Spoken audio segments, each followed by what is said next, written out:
Alright, so, what is A Blade in the Dark? Well, if you remember from the last episode, I said that it has the longest running time of all of the Vipco Screamtime films. And it really feels like it, but more on that later. So it's a 1983 Italian giallo film directed by Lamberto Bava, who's the son of Mario Bava. And he's best known for directing Demons, which was produced by Dario Argento.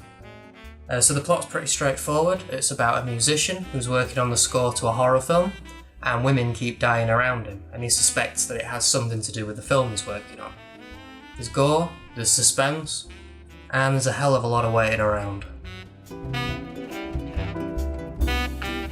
Female, you are a female, you are a female, you are a female, you are a female.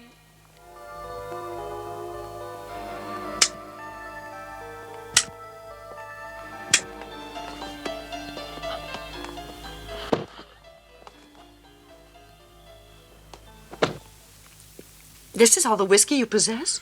The bottle is finished.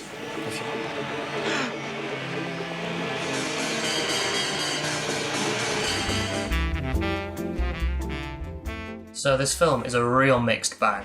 I'll start off by saying some of the things that I liked about it though. The music's great. Some of the kills are quite interesting. I quite like the one where the director gets strangled by her own film. Some of the shots are quite nice, and the ending twist is a lot of fun. The best part, however, is the dubbing. It's hilarious. Some lines are translated and acted terribly. Is it possible you're such a vacant nerd? Your satisfaction is to sit like a frog in the sun? Yes, Bruno. She was killed while you were playing the piano, all right? You know, Julia, you are being slightly difficult. 6:30, I'll be waiting then. Ciao. There, you see? All's well that finishes well, or whatever the guy said. If there was any whiskey left, this would be a good time to drink it. Right. Save the tea and yogurt for breakfast. I thought of you, too. And now for the bad. The characters are really unlikable, and they bicker a lot, which really gets tiring. Also the gore, it's not that well done. Some of the kills are interesting, but some of them are just pathetic. The pacing is the main issue, however.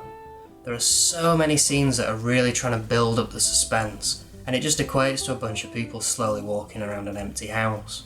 And the environments are bland as well, so you can't even look at any nice sets.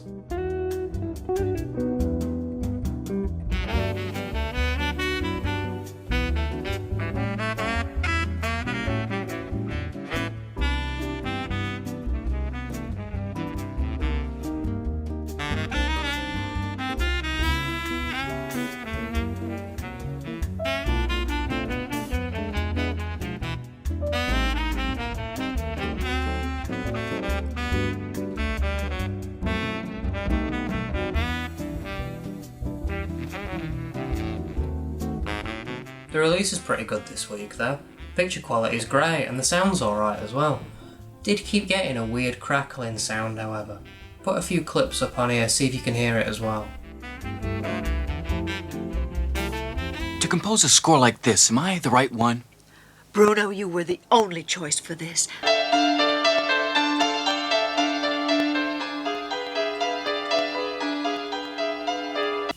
How come the diary's still on the table? So let's see what we get with the case.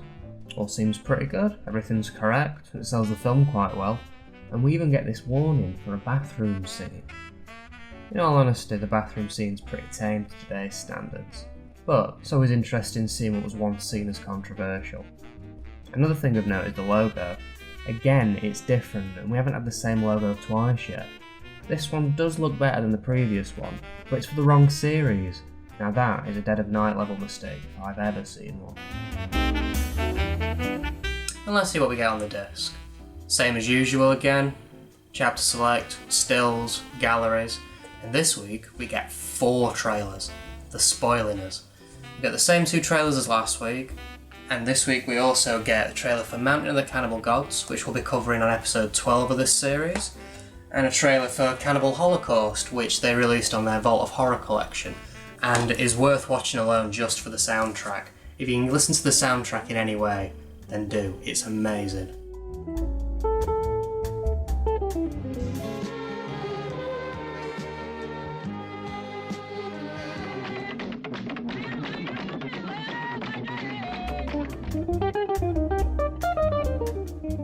So, a very flawed film this week. If you're a fan of giallo and you've seen most of the better ones, then you might get something out of this. There is another release of this as well on Blu-ray by 88 Films. But for most people, I'd just say it's okay and you can watch a hell of a lot better. And next week we might be watching something a bit better because we've got another Fulci film and we're going to be taking a look at City of the Living Dead.